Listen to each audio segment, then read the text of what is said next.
Hello everyone. Soo dhawaada classkan English-ka ahaa. Waxaanu baranaynaa future perfect tense, affirmative oo positive ka yahay. Affirmative waxa loo yaqaanaa positive hadal caadi ah oo ahayn su'aalna ahayn diidmana ahayn. wuxuu ku samaysmayaa qaab formka waa sidan.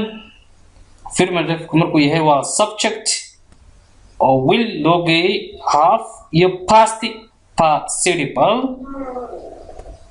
I will have finished my report by the end of this month.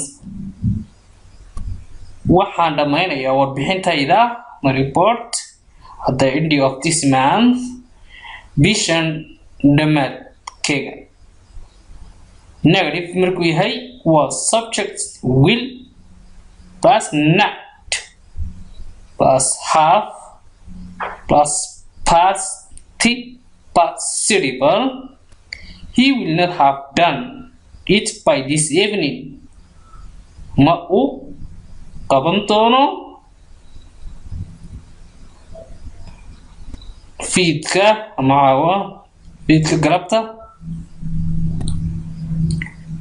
marka diidma ka dhigano waa interrogative markuu yahay will subject have past participle. Will you have written me a letter? ma warqad ayaad ii soo qoraystaa.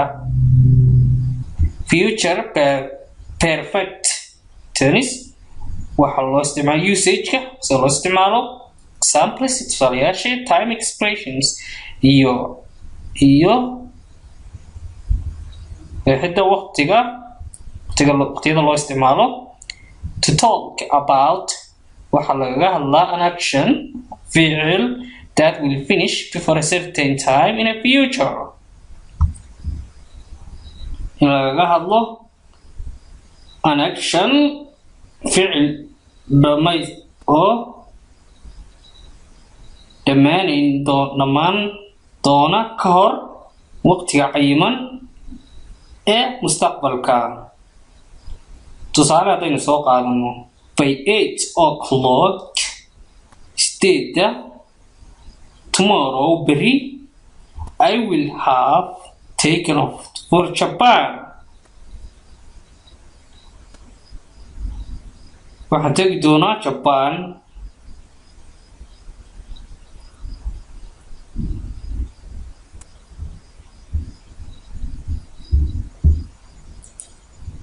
waxaa kaloo loo isticmaalaa to talk about in lagaga wada hadlo ficil an action that will be completed before another event taking place. ficil la dhammaystiri doono ka hor dhacdo kale oo dhici doonta mustaqbalka. tusaale she will have learned Chinese.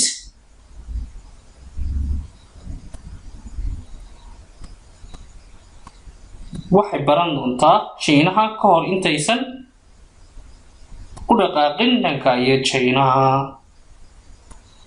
tina wareegin Shiinaha waxay baranaysaa Chinese-ka luqadda Chinese-ka.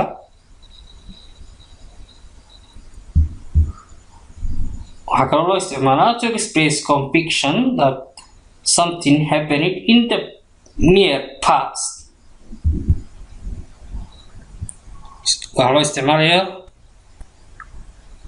xukunka wax dhacaya ay goordhow. tusaale ahaan lagu caddeeyo wax dhacaya goordhow fuan wax dhici doono goordhow. The guests will have arrived.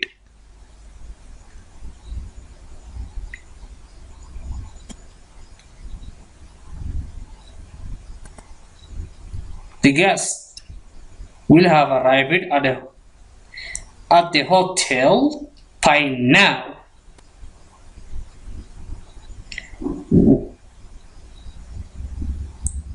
martidu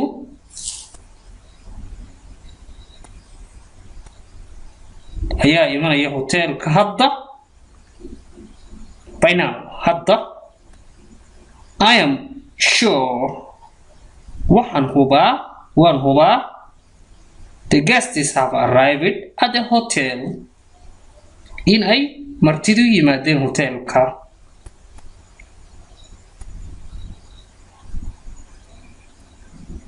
waxay noo haray time kii loo isticmaalayay future perfect tense by time expression waxaana by lagu darayo by the time waqtiga before ka hor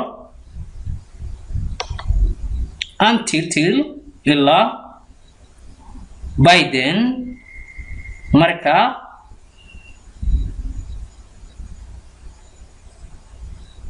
by the end dhamaadka of by tomorrow berry